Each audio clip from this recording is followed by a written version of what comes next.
e o Mr. Hyde. Fala, Casão. Só uma coisinha rápida. Desculpa, Claro. Arnaldo, é muito rápido. Não, tranquilo.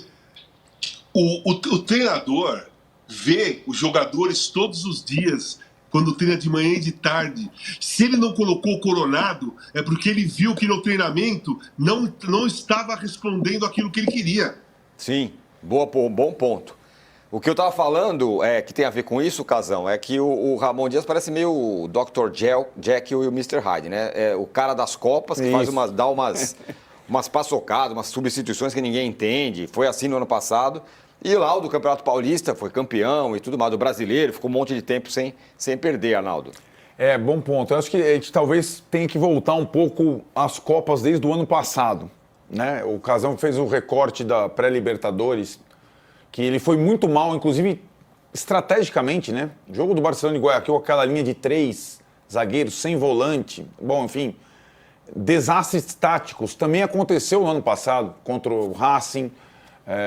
Então, assim, olha, a estratégia deles para jogo de Copa é bem discutível e acho que passa um pouco pela estratégia de ontem, sobretudo no segundo tempo, quando ele tenta abrir Giovani e Tales para furar uma defesa que já estava bem composta. E olha que, assim, o Casal também deu uma pincelada no primeiro tempo, ele começa com o Carrillo mais ao lado do Ranieri e o Martínez de ponta direita. Sendo que o Carrillo tem muito mais condição de atacar do que o Martínez.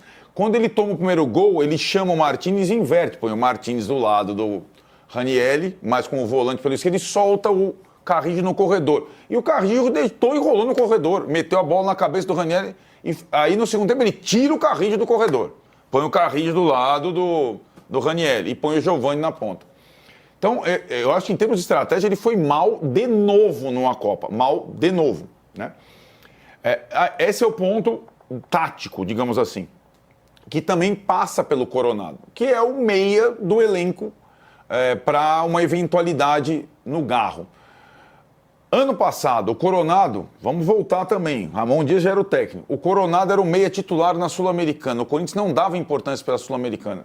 E o Coronado fez ótimas partidas. Você lembra da partida do Coronado contra o Fortaleza lá no Castelão e depois aqui? Na Sul-Americana, o Ramon Dias usava a equipe B, porque ele não estava dando bola, e o Coronado era o titular, enquanto o Garro era o titular no Brasileiro. E aí, na hora que foi para a semifinal da Sul-Americana, o que faz o Ramon Dias? Não, Coronado, você senta, eu vou com o Garro agora, porque agora nós podemos ganhar.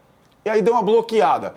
O Coronado, primeiro que foi um jogador meio imaginário, né? Ninguém tinha visto muito ele jogava na Liga Árabe um tempão. A condição física dele, a idade, de fato, ele não suporta uma sequência de jogos. Ele se contunde várias vezes. O Casão acabou de falar, ele estava contundido na hora importante, na hora que precisava dele, ele estava contundido no Paulista. Agora ele é o único meia do elenco.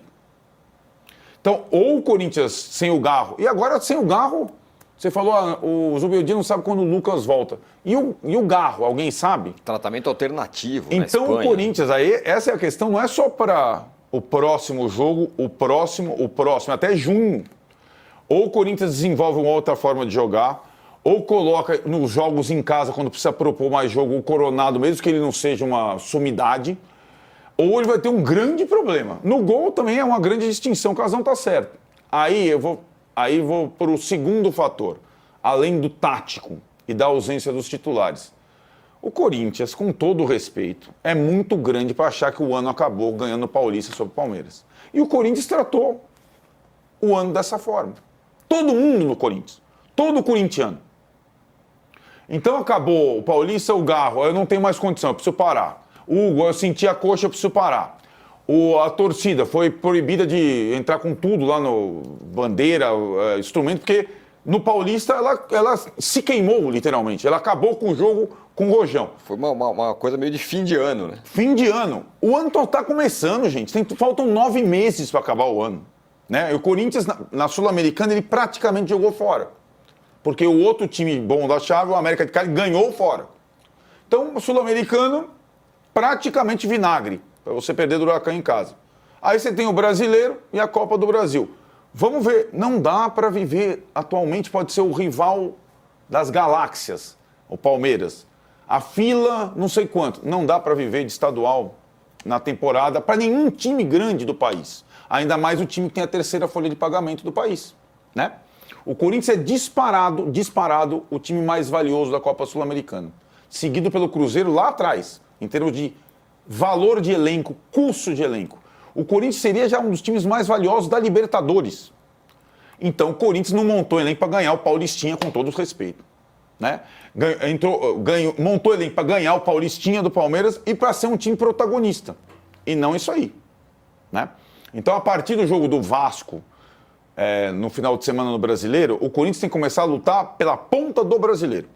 Até pensando que os rivais principais vão jogar o Mundial lá na frente, o Corinthians não vai dar para se contentar com o título estadual, porque no final do ano ninguém lembra. Foi assim com o Palmeiras no ano passado, foi assim com o São Paulo lá do Crespo. O Crespo caiu, tirou o São Paulo de uma fila maior que a do Corinthians contra o Palmeiras, do Abel, e caiu depois.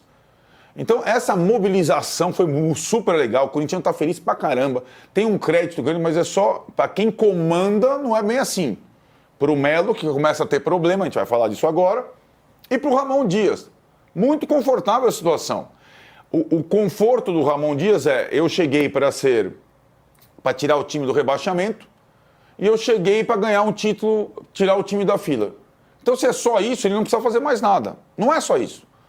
Sair do rebaixamento com esse elenco é obrigação. E jogar pelo título paulista também. Agora, o Corinthians tem 3 torneios a disputar. E não dá para viver só daquela quinta-feira maravilhosa em Itaquera. Até porque, com as restrições todas, vai demorar para ter uma Se quer saber mais sobre o mundo no futebol, se inscreva no canal Bastidores da Bola